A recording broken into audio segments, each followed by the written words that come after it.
ইসলামী bank news top 10।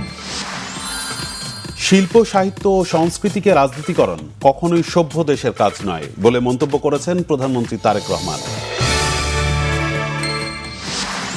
শিল্প সাহিত্যে অবদানের স্বীকৃতি হিসেবে 9 জন বিশিষ্ট ব্যক্তি ও এক প্রতিষ্ঠানকে 21 পদক তুলে দিলেন প্রধানমন্ত্রী তারেক রহমান।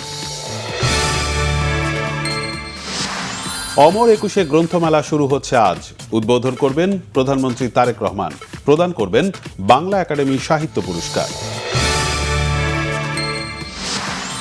বিএনপি সরকার গঠনের পর প্রধানমন্ত্রীর সভাপতিত্বে মন্ত্রিসভার প্রথম বৈঠক অনুষ্ঠিত।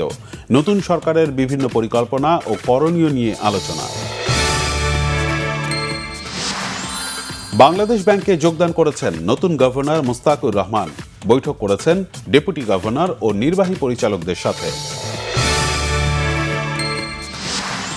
কোনো অপরাধী ট্রাইব্যুনালের বিচার থেকে রেহাই পাবে না, নিরপরাধ কাউকে হয়রানি করা হবে না বলেছেন নতুন চিফ প্রসিকিউটর আমিনুল ইসলাম। কক্সবাজারের কলাতলির গ্যাস পাম্পে বিস্ফোরণ থেকে আগুন, ফায়ার সার্ভিসের 3 কর্মী সহ 15 জন দগ্ধ। খাইবার পাখতুনখোয়া ও বেলুচিস্তান প্রদেশে কয়েকদিনের ধারাবাহিক অভিযানে ভারত সমর্থিত 34 সন্ত্রাসী নিহতের দাবি পাকিস্তানের সশস্ত্র বাহিনীর মিডিয়া শাখার। কিউবার জলসীমায় মার্কিন স্পিডবোট, সীমান্তরক্ষী বাহিনীর সাথে গুলি বিনিময়ে 4 জন নিহত, আহত 6।